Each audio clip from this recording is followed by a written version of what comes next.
opskuif, is nog mense wat moet inkom, wat 'n bietjie plek kry. Julle lyk soos 'n goeie verwarde veldplasing op 'n IPL eindstryd.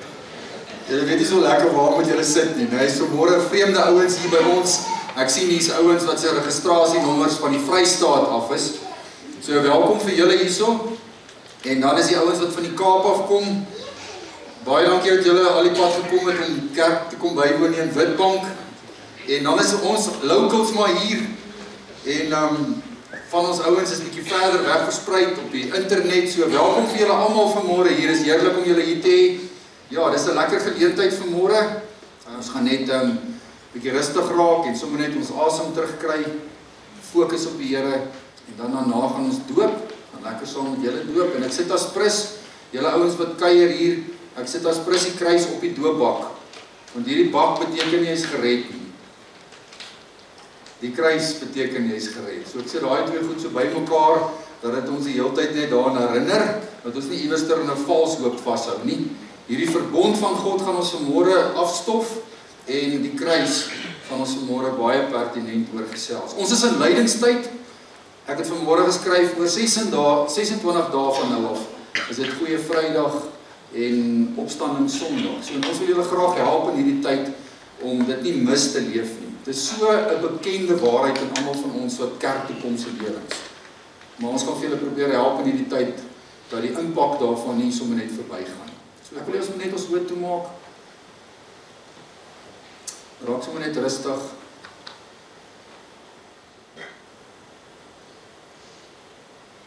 Moenie bang wees vir die stilte nie. Haal sommer net so 'n paar keer lekker asem. Rig jou gedagtes op die Here.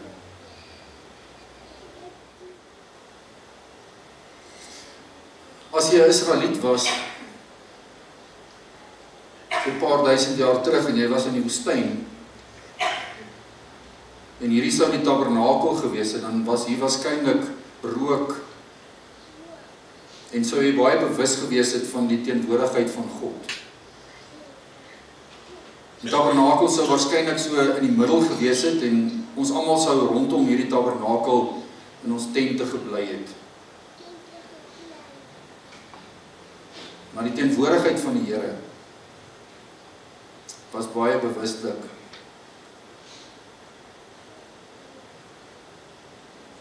En hier is die rook vanmôre in hierdie gebou nie. Maar die woord van die Here sê vir ons, God is hier teenwoordig. Die Skepper God, Vader, Seun en Heilige Gees. Hy is in sy gees hier teenwoordig. En laat ons vanmôre bidend nader na sy teenwoordigheid en in sy teenwoordigheid.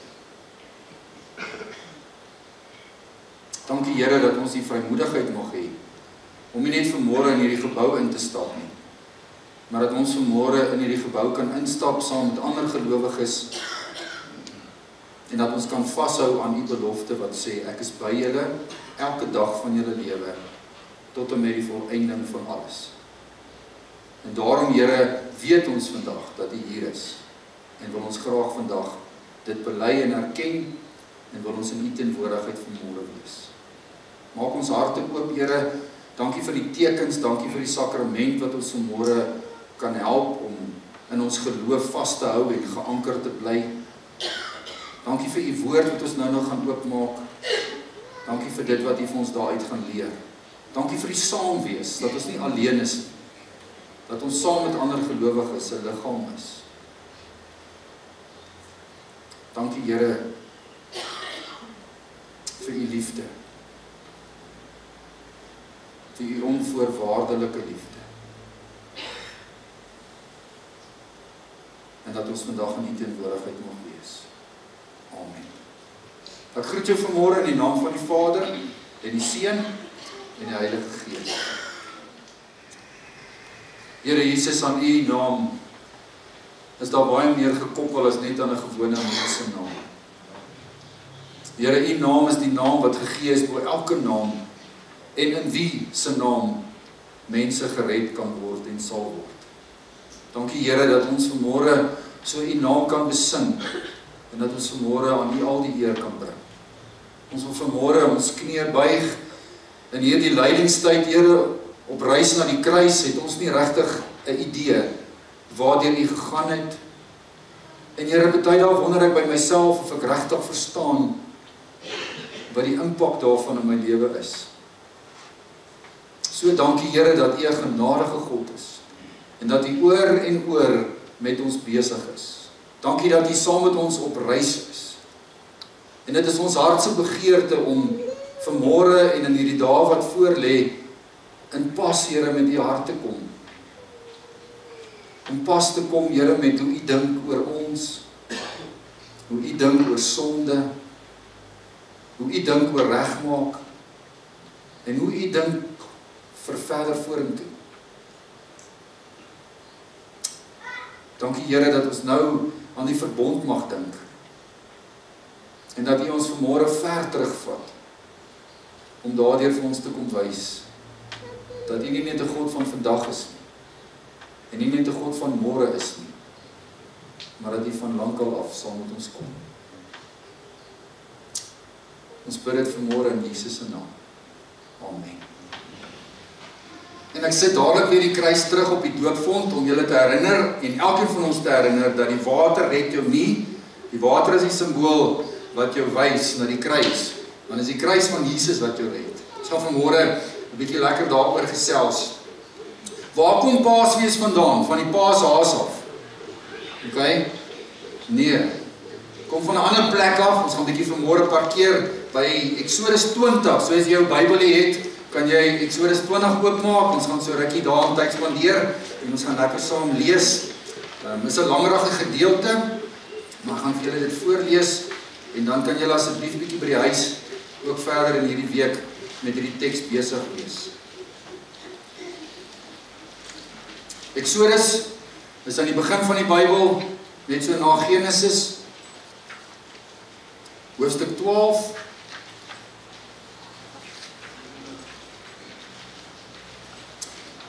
En die oorhoofse tema van môre en van hierdie volgende paar weke is op reis na die kruis. Ek en Karin gaan julle so begelei en ons bid nou al vir jou Karin ook vir inspirasie en leiding vir die Paasnaweek. Sy gaan die Goeie Vrydagoggenddiens hanteer en die opstandingsdiens daai Sondag en ons is baie opgewonde om saam met julle ook hierdie pad te kan loop en daai oggend ook saam met julle hier te kan wees. In Suid-Afrika is dit nie 'n baie goeie naweek nie want mense is baie weg. Maar dit is eintlik die belangrikste naweek van ons kerkjaar, as ons daaraan dink. Ek gaan nou so 'n bietjie konteks gee, kom ons lees net hierdie paar verse. So met jou Bybel oop, kom ons maak net ons oë toe en sê sommer net vir die Here dankie vir hierdie Bybel wat ons in ons hande het. Here, ons bely vanmôre, saam met 2 Timoteus 3 vers 16, dat hierdie boek, wat ons die Bybel noem, U woord is, dat dit geïnspireer is, deur U Heilige Gees, en dat die deur mense en deur die eeue, Here, dit op papier vasgepen het, sodat ons dit vandag in hierdie vorm mag hê. Dankie dat dit groot waarde het. En ons maak vanmôre ook ons harte, ons verstand en ons emosies oop vir U inspraak. Ons bid dit in Jesus se naam. Amen. In Egipte het die Here vir Moses en Aaron gesê, hierdie maand, hoofstuk 12 vers 1, is vir julle die belangrikste maand. Dit moet die eerste maand van die jaar word. Sê vir die hele gemeente van Israel, elkeen moet sorg dat hy op die 10de van hierdie maand 'n lam vir sy gesin het, vir elke huisgesin een. As 'n huisgesin te klein is vir 'n lam, kan 'n man en sy naaste buurman dit onder mekaar verdeel volgens die getal persone. Nou hulle het waarskynlik in daardie tyd geglo dat 'n gesin omtrent so 10 mense is, né? So 10 mense. As jy minder as dit is, dan kom gesinne saam met mekaar ingeklap het. Vers 5, dit moet 'n jaar oud rammetjie wees, sonder liggaamsgebrek, 'n skaap of 'n bok. Julle moet hom goed oppas tot die 14de van hierdie maand. En dan moet die hele gemeente van Israel teen laatmiddag slag. Julle moet van die bloed smeer aan die sykante en aan die bokant van die deurkosyn van elke huis waar julle die lam gaan eet. Nog dieselfde nag moet julle die vleis eet. Julle moet dit gebraai eet, saam met ongesuurde brood en bitter kruie. Julle moet dit nie rou of in water gekook eet nie, maar oor 'n vuur gebraai, met die kop, pootjies, binnegoed en al. Julle mag niks daarvan tot die volgende môre laat oorbly nie. As daar die volgende môre tog iets oor is, moet julle dit verbrand. Julle moet dit haastig eet, aangetrek vir die reis, skoene aan die voete en 'n kierie in die hand. Dit is die Paasfees van die Here. In Engels staan daar, this is the Passover of the Lord.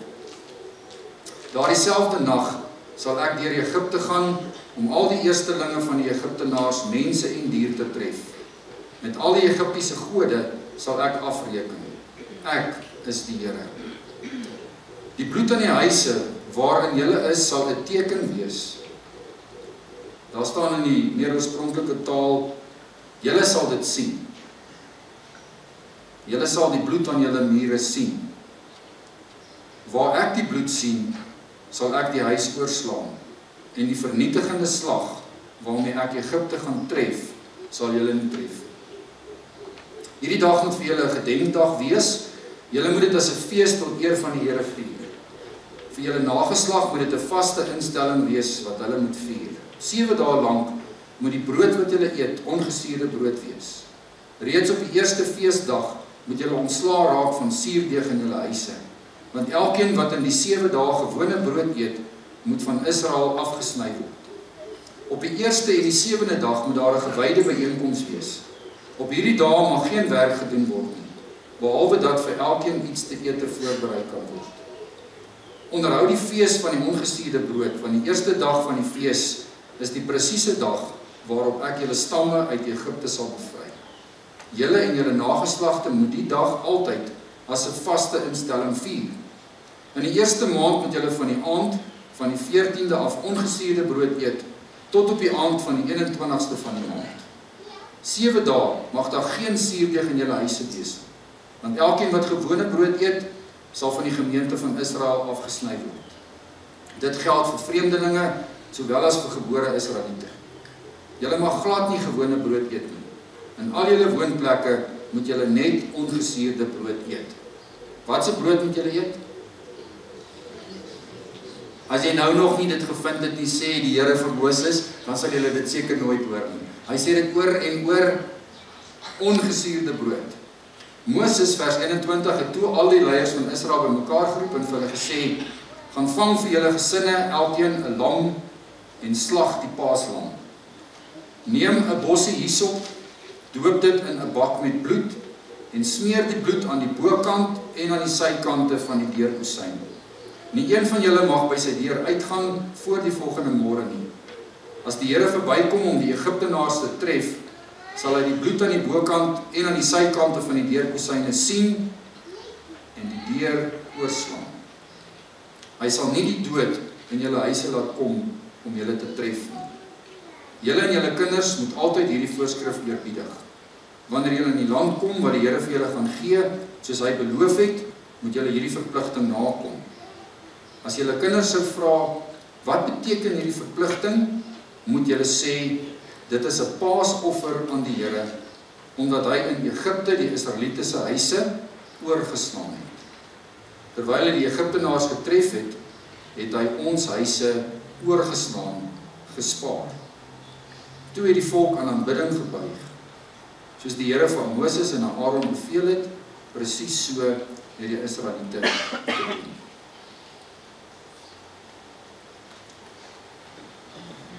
In my voorbereiding kom ek op hierdie storieetjie af van die ou oom. Ek is nou versigtig om te sê oud, want party ouens wat 85 is nie oud nie. My pa is 85 en ek vra na die dag van, wat doen jy?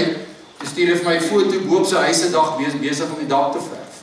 So op 85 vandag is party ouens oor die muur en ander mense is op die dak.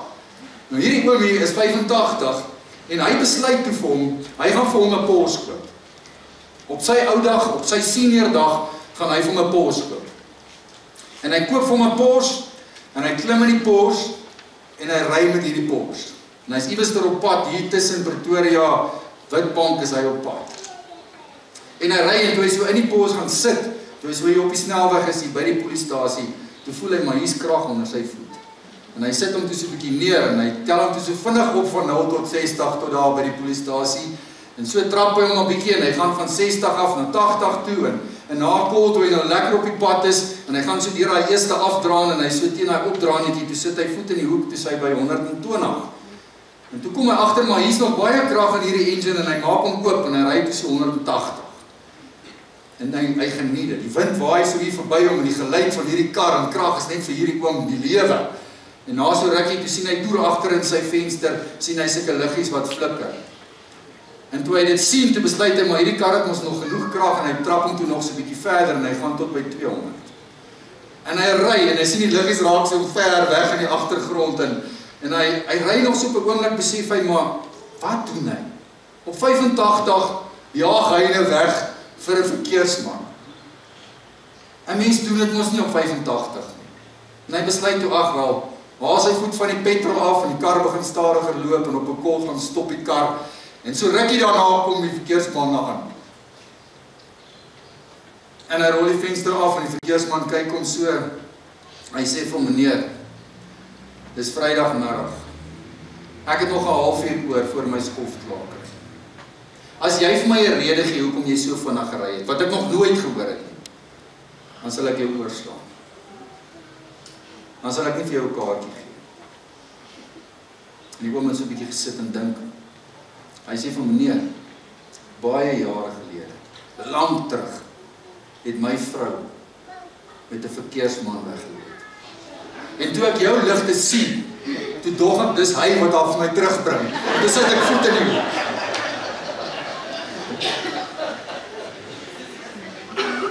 Nou wanneer jy op so 'n dag oorgesien word, dan is dit 'n goeie dag, né? Almal van ons hou daarvan om oorgesien te word as jy eintlik 'n kaartjie verdien. Maar daar's ander dae wanneer dit nie lekker is om oorgesien te word nie. Jy gaan dink so 'n bietjie terug in jou skoolloopbaan, miskien is jy nou daar. As daai meisie of daai ou van wie jy hou jou oorsien of verby jou kyk, dan is dit nie lekker nie. Dis nie lekker as daar spanne gekies moet word en iewers op 'n kol kyk hulle oor jou en sien hulle jou mis en word jy nie raak gesien, maar word jy oorgeslaan. Maar daar's ook tye wanneer dit lekker is as hulle jou oorslaan. Soos met 'n verkeerskonstabel se kaart. Maar as jy 'n rooi kaart verdien, want jy het nie jou huiswerk gedoen nie, en jy het nou al die genade opgebruik by die juffrou, en jy moet eintlik 'n rooi kaart kry, jy moet eintlik Vrydagmiddag gaan sit in daai detentieklas, en daai juffrou sê, ek gaan jou oorslaan, ek gaan nie hierdie keer vir jou 'n rooi kaart gee nie. Dan is dit 'n heerlike, lekker gevoel mos, wat hier in jou hart opstyg, nie waar nie? Dis goed om partykeer oorgeslaan te word. Ander kere nie. Ons wat kerkmense is, ons wat hier sit, ons wat vanmôre weet, waaroor gaan die Bybel, en jy sit dalk vanmôre hier en jy ken die hele storie van die kruis en van die doop en van Abraham en almal, dan is dit ons lekker om vanmôre te weet, dat God se oordeel, wat ek en jy verdien, die oordeel wat elkeen van ons verdien, wat ons vanmôre gehoor het, word ons oorgeslaan. Is dit nie lekker om vanmôre te hoor, dat ek en jy nie onder God se oordeel hoef te staan? Is dit nie lekker om vanmôre te hoor, dat ons word oorgesien, en dat ons nie nodig het om vir 'n ewigheid sonder God te hoef te bestaan nie? Dis 'n lekker oorsien. Die woord Passover in Engels sê vir ons eintlik baie mooier wat bedoel word met hierdie tyd waarna ons op pad is. Passover kom presies van hierdie gedeelte af wat sê die Here het die huis oorgeslaan. Passover this house. So wanneer ons Passover vier, wanneer ons in Afrikaans dit vertaal met Paasfees, dan gaan dit oor hierdie oorslaan van God. En vanmôre se tema kom sluit aan by hierdie oorslaan van God. En ek moet jou terugvat vanmôre om net so 'n bietjie hierdie geskiedenis iewester te laat grondvat. Want ek en jy ken baie meer en baie beter die nagmaal. die laaste avondmaal, die aand toe Jesus sy disippels om die tafel gehad het, en hy die brood gebreek het, en hulle die wyn gedrink het, dit verstaan ek en jy goed, en ons ken dit. Maar waar kom dit vandaan? Wat is die oorsprong van daardie laaste ete, wat Jesus saam met sy disippels geëet het? Wat is die impak, wat is die waarde, wat is die kerngedagte, wat hy vir hulle daar wil kom wys? Dit gaan terug na Exodus 12 toe. En wanneer ek en jy Exodus 12 mooi verstaan, dan verstaan ek en jy regtig waaroor gaan dit in Paastyd. En dan verstaan ek en jy die nagmaal eintlik eers reg. So ek gaan vir jou so 'n klein stukkie geskiedenis gee vanmôre, en dan gaan ek probeer om hierdie geskiedenis te koppel aan my en jou aan 2025. Baie jare gelede is ongeveer 70 mense saam met Jakob Egipte toe. Julle kan die verhaal van Josef onthou. Josef is weggevoer en Josef beland in die huis van die koning, en deur daardie jare is hulle besig om kos bymekaar te maak. Hy kom in beheer van Egipte se kosvoorrade, en toe die hongersnood uitbreek in die land waar sy familie bly, is hulle op pad en hoor hulle dat in Egipte is daar koring, is daar kos. En God het vir Josef in plek gesit, sodat hierdie volk van hom, hierdie Jakob en sy nageslag, 'n heenkome het. En so kom hulle by Josef, en julle ken die verhaal, en vestig hulle self daar in Egipte, en met die jare is hulle besig om toe te neem en te groei en meer te word, soveel so dat hulle op 'n dag vir die nuwe farao eintlik 'n bedreiging word. Hy sien dat hierdie klomp Israeliete wat in sy land is, meer word en meer word, en toe stel hy slawediens in. En toe maak hy van hierdie Israeliete, wat aanvanklik daar gewoon het, slawe, om sy stede te bou. En soos wat hulle op die einde van die dag meer en meer word, en die bedreiging groter word, maak hy dit vir hulle al hoe moeiliker om dit te doen wat hy van hulle vra. Hy maak dit vir hulle moeiliker om te bou en te produseer. Hy gee vir hulle minder strooi. Hy lewer dit nie meer af nie, hulle moes dit gaan haal, maar aan die ander kant het dieselfde kwota werk op 'n dag verwag. En so is hulle in slawerny vir 'n klomp jare, vir 430 jaar, sê hoofstuk 12 vers 40 vir ons. En as ek jou dan kan vat na Moses toe, daar in die woestyn voor die braambos verskyn God aan hom, en dan sê God vir Moses, ek het die gekerm en die gekla van die Israeliete in Egipte gehoor, en ek het besluit om hulle te bevry. En dan wat doen hy dan? Dan stuur hy vir Moses na Egipte toe, na die leiers toe, sy eie volkse leiers, en ook die Egiptiese leiers. En as hy na sy eie mense toe gaan, en vir hulle sê, God gaan julle hier uit hierdie land uit vrylaat, dan het hulle eintlik lagwekkende reaksie. Hulle spot hom eintlik. Op 'n ander plek is hulle eintlik kwaad vir hom, en sê hulle eintlik lelike goed van hom en van God. En dan gaan hy na die Egiptiese farao toe, en dan sê hy vir die farao, dat God hierdie volk gaan vrylaat, en dat hy hulle moet vrylaat, en dan weier farao om dit te doen. En dan kom hierdie 9 plaag, en as jy jou kinderbybel jare kan onthou, dan is dit die een plaag op die ander plaag wat plaasvind, tot en met die 10de ene wat aangekondig word. En die 10de plaag is die dood van die eerstgeborenes, van mens en van dier. En as ons hierdie gedeelte nou in hoofstuk 12 lees, dan lees ons eintlik 'n klompie goeters hier van sonde. Ons leer 'n paar goed hier van plaasvervangende genade. Ons lees iets van verlossing, en ons lees iets hier in hierdie hoofstuk 12 van identiteit. Wie is jy? As ons hierdie gedeelte lees, dan kom die Here, en dan kom sê hy in hierdie gedeelte, dat julle moet julle 'n lammetjie kry, of 'n skaap, en julle moet iets daarmee doen. Die instelling van die Paasfees. En deur hierdie instelling van hierdie Paasfees, wil hy in die eerste plek vir sy volk Israel iets leer en wys, van sonde, van verlossing, van plaasvervangende genade, en van ware identiteit en nuwe identiteit.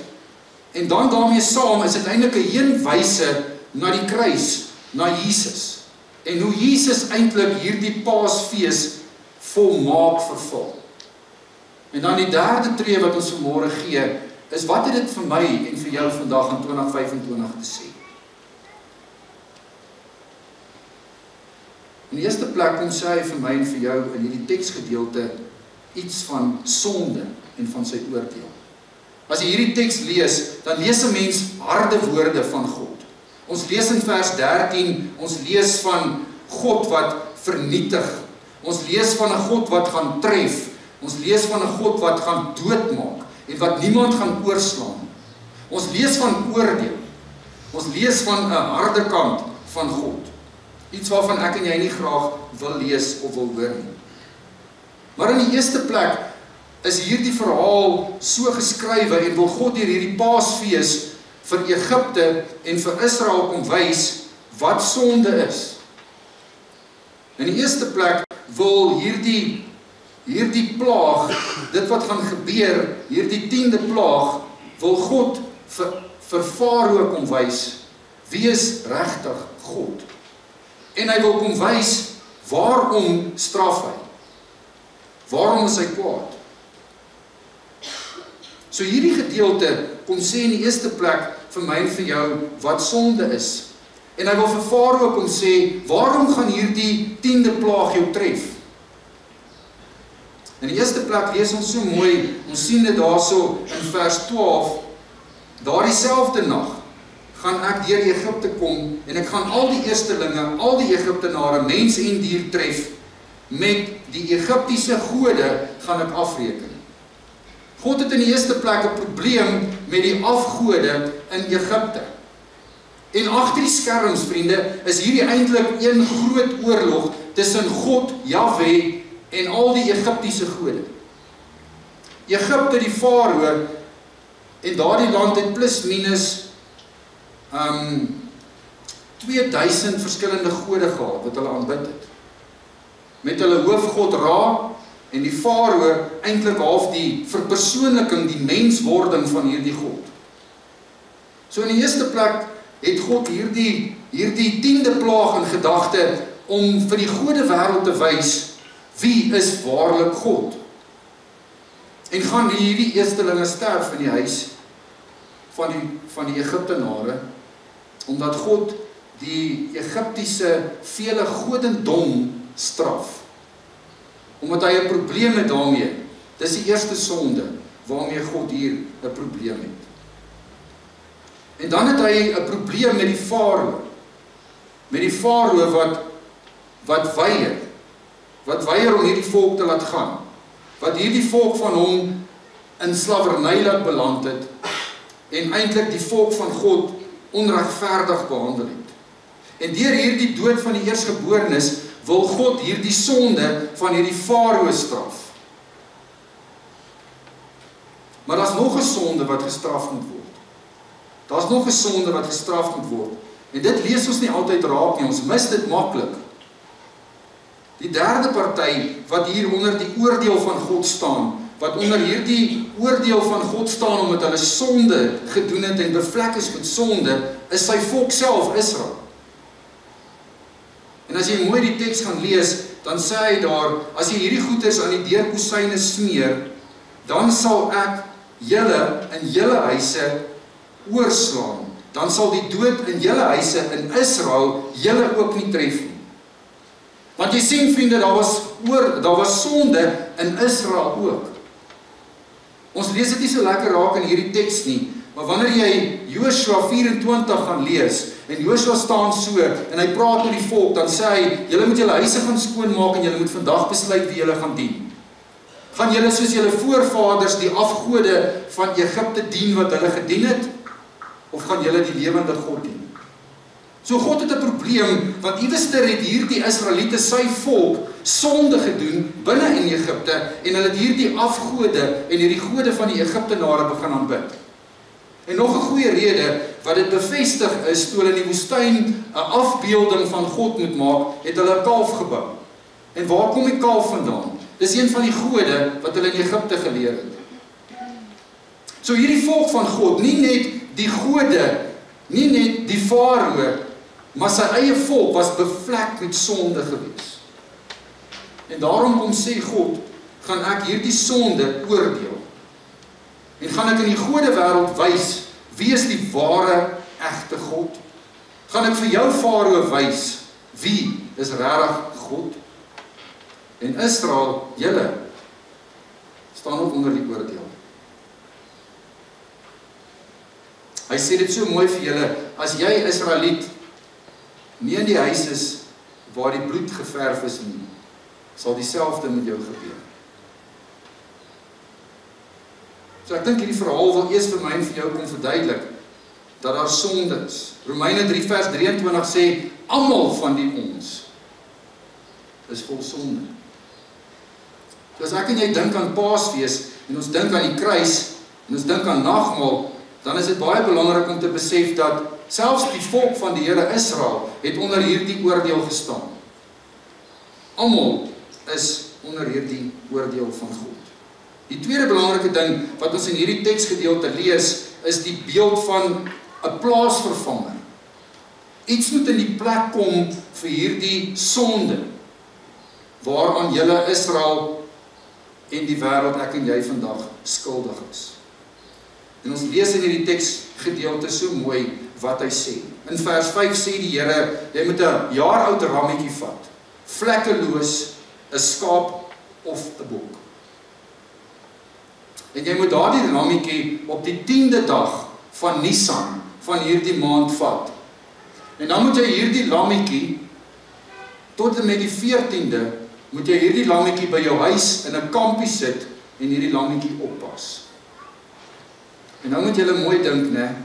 'n jaar oud lammetjie is 'n lammetjie half in die vleur van sy groot word, né? Vlekkeloos, geen gebrek of siekte nie.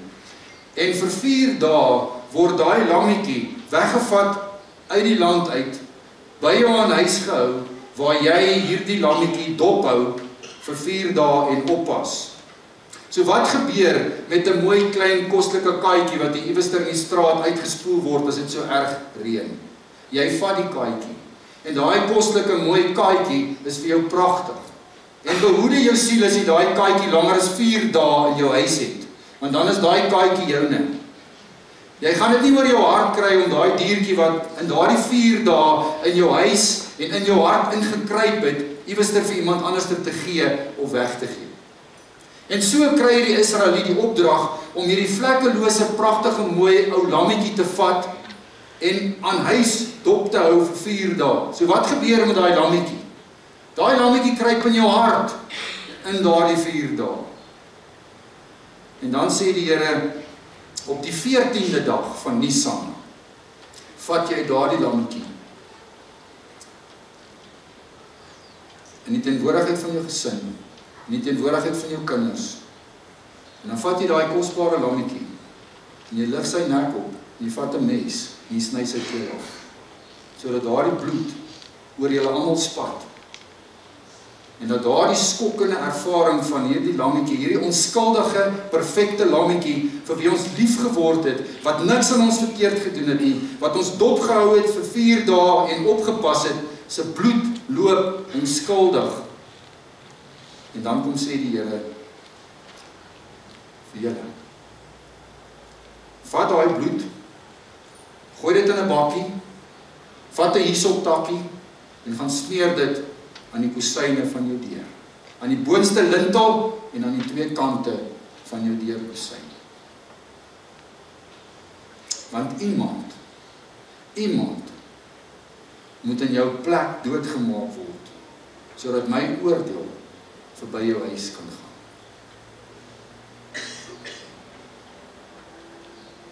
Daar was 'n lam nodig. Daar was 'n lam nodig, 'n onskuldige lam nodig, om te sterf vir die sonde van hierdie Israeliet. En daardeur wou die Here met die instelling van die Paasfees, waar hy gesê het, iemand, 'n lam moet sterf in die plek van jou sonde. En as ek jou 'n bietjie kan terugvat na Adam en Eva toe, daar in die tuin, toe hulle sonde gepleeg het, wat het hulle gemaak? Hulle het hulle self toegemaak met vyeblare. En dan wandel God in die aand, en dan roep hy hulle, en wat sê die teks? Dan maak God vir hulle klere van velle. En heel waarskynlik, ons kan nie ons kop op 'n blok sit nie, sou dit dalk 'n lammetjie gewees het, wat moes sterf, sodat van daardie lam se vel vir hulle klere gemaak sou moes word. Daar in die tuin van Eden moes daar vir elke mens 'n lam sterf. Daar moes 'n lam of 'n dier sterf vir Adam en vir Eva, sodat hulle klere kon kry. En as 'n mens hierdie teks mooi lees, dan sê die Here vir Moses, sê vir hierdie mense, julle moet nou as huisgesinne bymekaar kom, en vir 'n huisgesin moet julle nou 'n lam kry wat sterf vir julle as 'n huisgesin. Nie meer vir elke een nie, maar een lam vir 'n huis. En as jy bietjie verder saam met my gaan, dan was daar 'n dag van versoening elke jaar in die geskiedenis van Israel, waar die hoërpriester in die allerheiligste ingegaan het, en so vlekkelose onskuldige lam gevat het, en geslag het, en daardie bloed gesprinkel het, daar tussen die twee gerubs, daar op die toonbank, daar tussen die gerubs, in die teenwoordigheid van God, vir versoening van die hele volk se sonde. So 'n lam vir 'n persoon, na 'n lam vir 'n gesin, na 'n lam vir 'n volk, na Johannes die Doper wat so loop, en hy sy neefie sien, en toe hy sy neefie Jesus sien, hy vir die mense daar sê, daar's die lam, wat redding bring vir die wêreld. Die wêreld. Maar hier, toe hierdie Paasfees ingestel is, moes hierdie volk sien hoe sterf 'n onskuldige dier, plaasvervangend vir my sonde. En as ek nie bereid was om dit te doen nie, sou dieselfde gebeur het met my, Israeliet, as met die Egiptenaar. Elke huis wat nie bloed op hulle kosyne het nie, sal dieselfde oorkom, of jy 'n Jood is, of jy 'n vreemdeling is, of jy 'n Egiptenaar is. Die plaasvervangende bloed het jou bevry. As ek die bloed sien, sê die Here, dan sal ek jou verbygaan. As ek nie bloed sien nie, dan tref ek jou met my oordeel. Of jy 'n Jood is, of nie. Of jy 'n kind van Abraham is, of nie. Sonder die bloed. Sonder die bloed.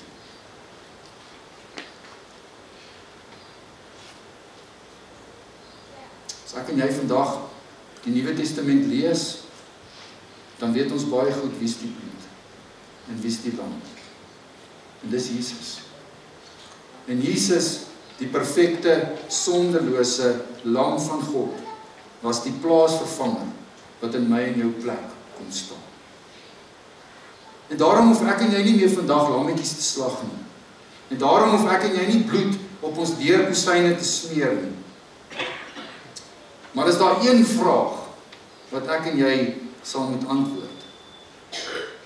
Nie of jy 'n kerkmens is nie. Nie of jy gedoop is nie. Nie of jy jou Bybel lees nie. Of jy 'n goeie mens in vergelyking met iemand anderster is nie. As ek en jy voor God gaan staan, voor God se finale oordeel, gaan God vir my en vir jou vra, waar is die lam? Waar is die lam? En broer en suster, soos hierdie Israeliet, soos hierdie Egiptenaar, as daar nie 'n plaasvervangende lam se bloed op jou deurkosynes oor jou lewe geskryf is nie, dan sal jy die oordeel van God nie vryspring. So die lammetjie het gesterf, plaasvervangend.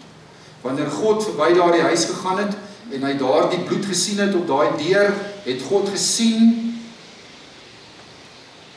iemand het betaal, iemand het gesterf. Iemand is gestraf, onskuldig, vir hierdie ouens se sonde. En wanneer ek en jy, die Israeliet, daar die deur kosyne gesien het en die bloed raak gekyk het, het ek geweet, het ek geweet, vir my sondes het iemand betaal.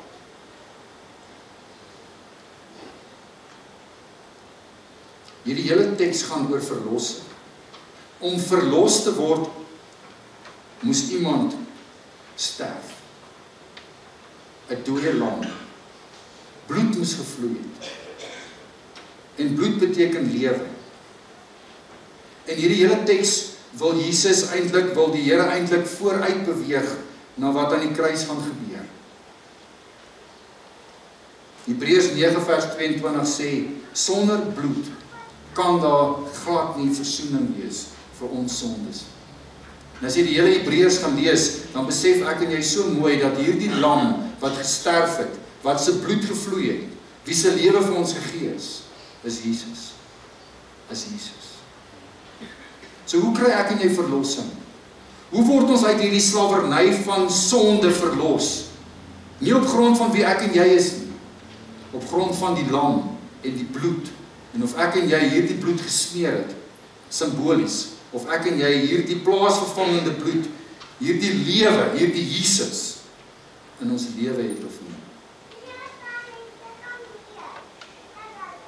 In die laaste gedeelte van hierdie teks kom sê die Here vir hulle so mooi ding. Hy sê van vandag af, vandat julle hierdie Paasfees vier, vandat hierdie Paasfees deel word van julle menswees, verander jou identiteit.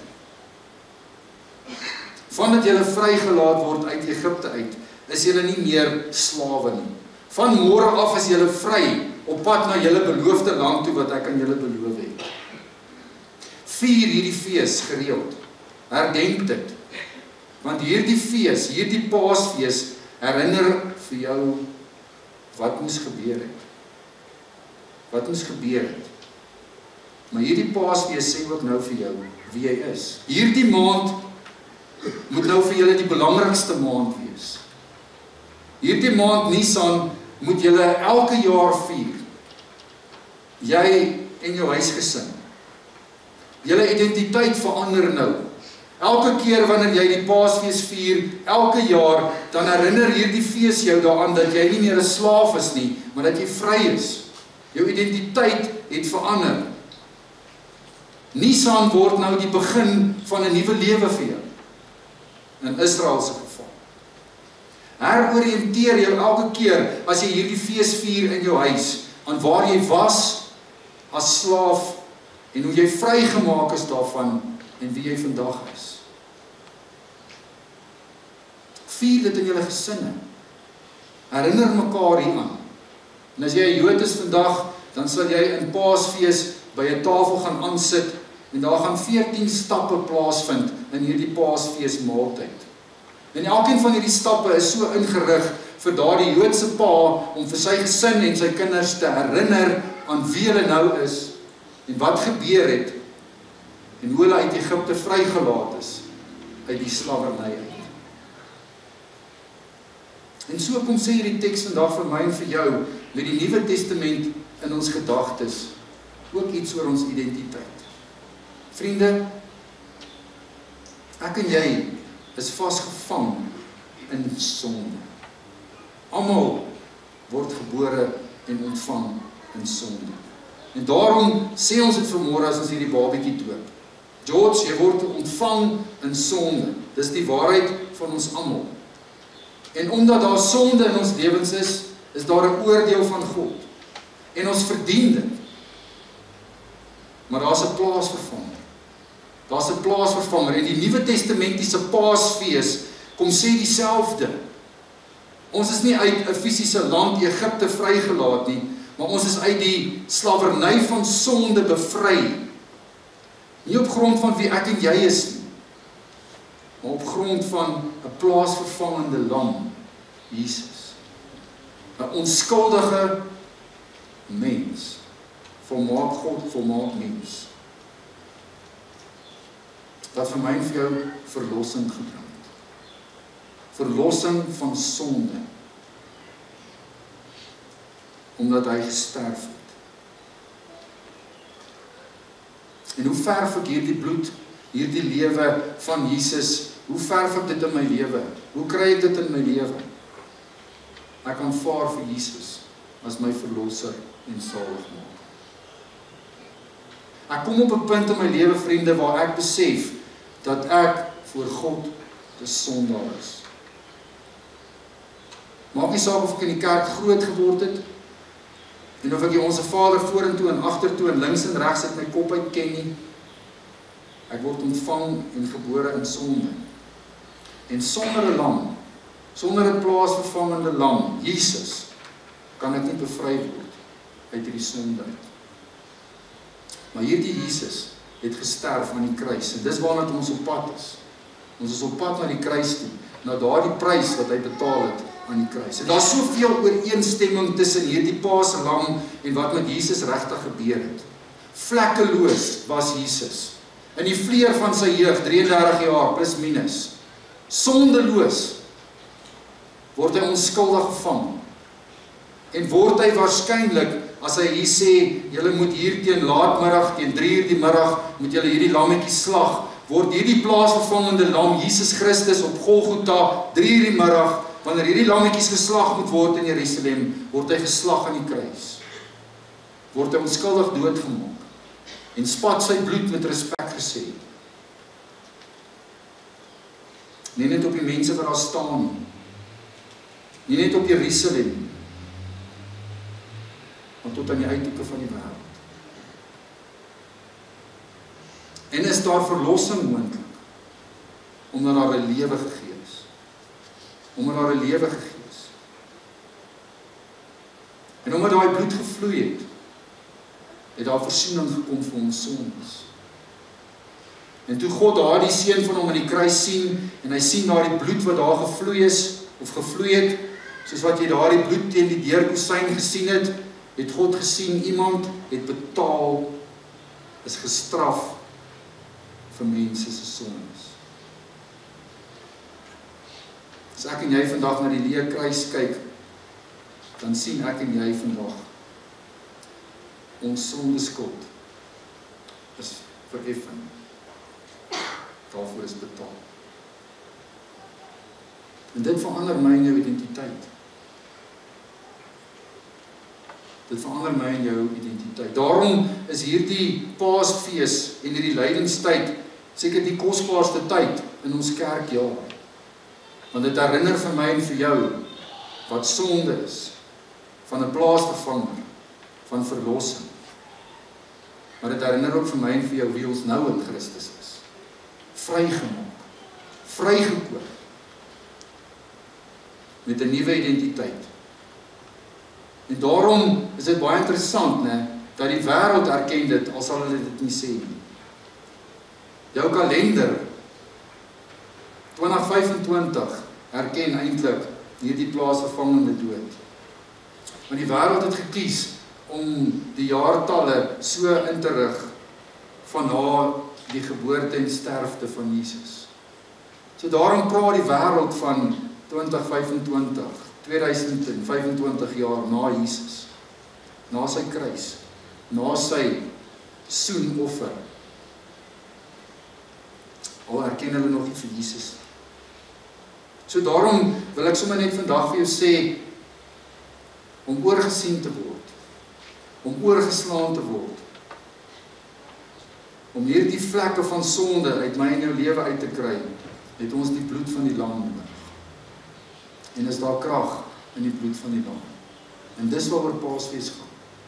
Paasfees gaan oor 'n lam Jesus, wat in jou plek kom sterf het, sodat jy vrygelaat kan word uit sonde, sodat jy 'n nuwe identiteit kan hê. Haal die suurdeeg uit julle huise uit.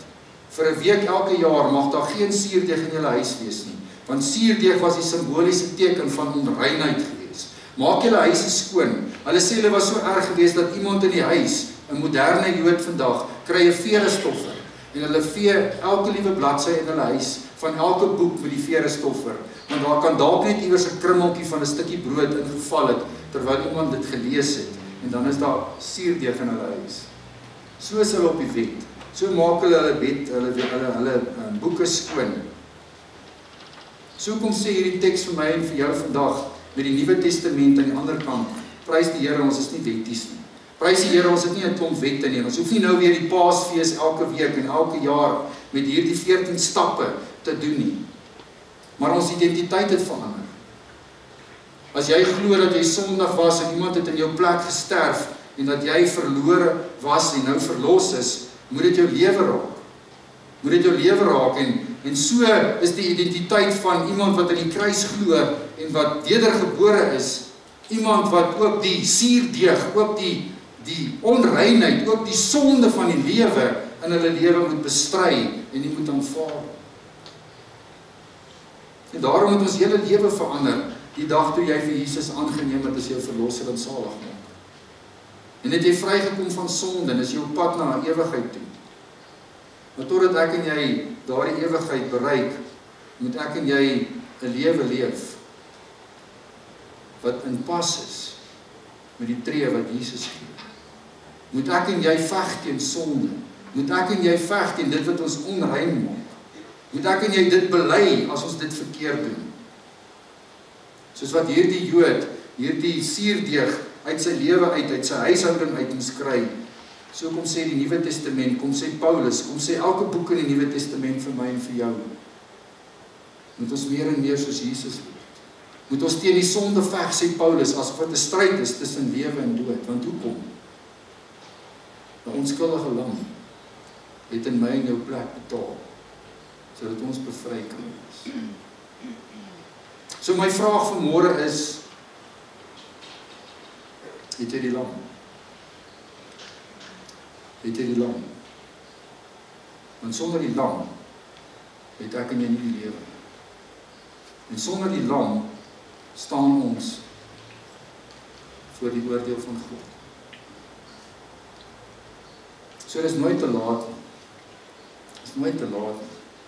As jy vanmôre hier sit en dink, maar ek wil nog steeds probeer om 'n verhouding met God te leef en ewig saam met hom te leef op grond van wie ek is en wat ek doen en wat ek nie doen nie, dan kom sê hierdie teks in Paasfees en hierdie reis na die kruis te vir my en vir jou. Sonder die lam kan jy niks doen. Sonder die lam kan jy nie verlos word. Sonder die lam kan George nie wedergebore word. Vat 'n hyssoptakkie. Doop dit in die bak met die bloed en smeer dit aan jou deurkosyne. Want as ek dit sien, sal die dood nie in jou huis kom nie en sal my oordeel jou nie tref nie. Sal ek jou oorsien.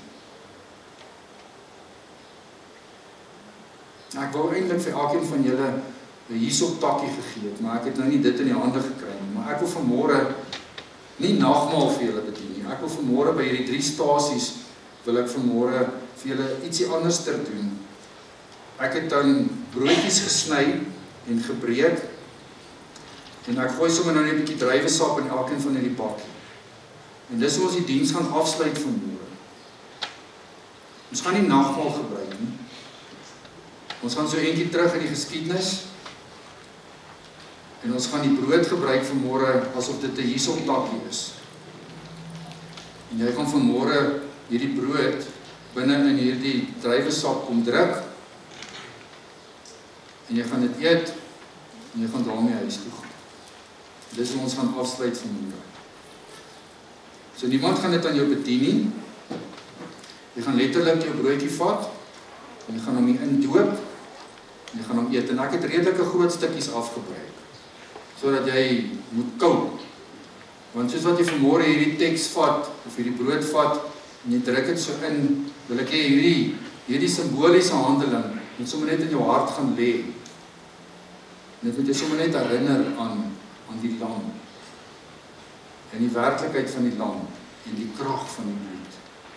Miskien wonder jy vanmôre of jou kinders dit mag doen. Ja, bring jou kinders saam met jou en jy kan dit saam met hulle doen. Jy kan dit vir hulle gee en hulle kan dit daarin druk en jy kan uitbeweeg daarin.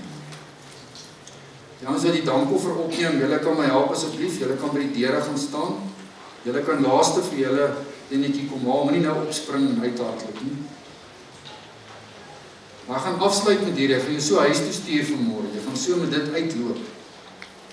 Die wêreld in na buitekant.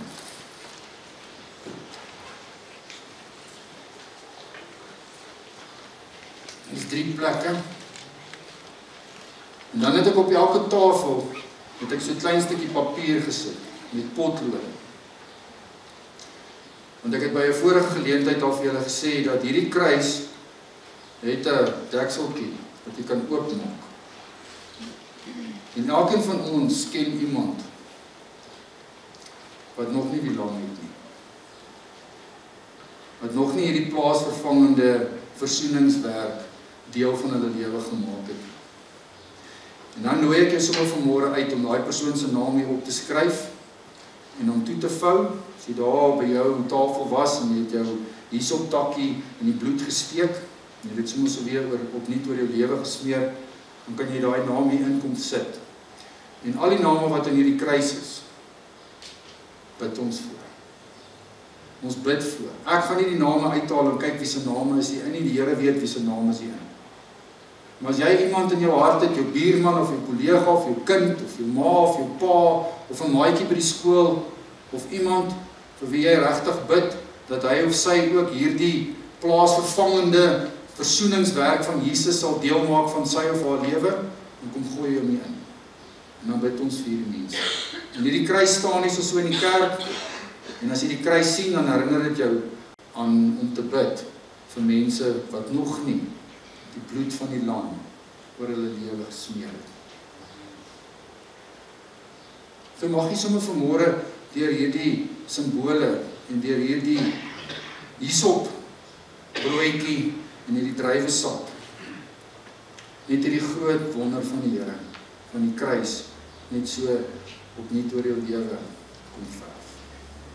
Miskien is dit die eerste keer. Miskien wil jy sommer net vanmôre hier kom staan en sê, ag Here, U ken mos nou vir my. U weet mos wie ek. U weet waarmee ek besig is, wat gaan aan in my lewe. Dankie dat ek sommer net dit kan indruk en U teenwoordigheid, ek is U kind, sommer net oor my lewe kan verf. En kan weet dat U deel is van my lewe. Ek gaan sommer daai ou bekende lied van Jan de Wet speel, daai ene van die lam. So terwyl ons daai lied speel, kan jy sommer so daarna luister. Jy kan opstaan op jou eie tyd en jy dit draai kom maak en dan jy sommer met die bloed van Jesus van die lam besmeer. Want daar's krag in die lam. Dankie Here dat ons vanmôre op hierdie oggend so 'n klompie dae voor Goeie Vrydag net hierdie wonder kan afstof. Sommige net vanmôre opnuut kan besef, Here, dit gaan nie oor my nie. Dit gaan nie oor wie ek is en my familie en my van en my kerkverband en of 'n kerk toe gaan en of 'n Bybel lees. Here, dit gaan in die eerste plek oor die bloed van die lam. Dankie Here dat U ons beloof dat as ons met ons mond bely dat U gesterf het aan die kruis in die plek van elkeen van ons en dat U opgestaan het uit die dood uit, dat U vir ons die reg gee om die kinders te wees. Dat ons deel van die huishouding kan wees, dat ons deel van die familie kan wees. Dankie Jesus dat U gesterf het. En ons druk vanmôre hierdie hiesoptakkie in die bloed en ons wil dit as 'n herinneringsteken vandag proe, ryk en sommer opnuut deel van ons lewe maak. As jy nog nie jou hart vir die Here gegee het nie, as jy vanmôre hier sit en jy weet ek ken vir Jesus, maar sy bloed het my nog nie skoon gewas, dan is dit dalk vanmôre jou kans. Dan nooi ek jou uit om vanmôre hier te kom staan en voordat jy jou broodjie in hierdie druiwesap druk, dan sê jy vir die Here Jesus, Jesus, ek kan nie uit my eie uitbetaal vir my sonde las. Ek aanvaar vanmôre vir U die lam, my lam. En ek aanvaar vanmôre dit wat U aan die kruis gedoen het, dat U onskuldig gestraf is vir my sondes, en dat U betaal het vir my sondes en my skoon gewas het. En soos wat ek hierdie brood eet vanmôre, so Here, nooi ek U in my lewe in. Sal U asseblief die beheer van my lewe oorneem. Want sonder U is ek 'n gevangene van sonde. Maar met U is ek 'n vrygemaakte kind van die lewende God. Mag die Here jou seën. Mag sy teenwoordigheid met jou wees. En mag jy hierdie waarheid gaan leef ook in 'n wêreld wat so honger is na die lam. Ek seën jou vanmôre. In die naam van die Vader en Jesus en die Heilige Gees. Ek stuur jou vanmôre so uit, Pasaleia. So in pas met Jesus se liefde. Vat dit na jou huisgesin. Vat dit na jou werksplek. Vat dit na jou skool toe. Vat dit na jou straat toe. En gaan leef ietsie van hierdie identiteit wat jy het. As skoongewaste, vrygemaakte kind van God. Amen.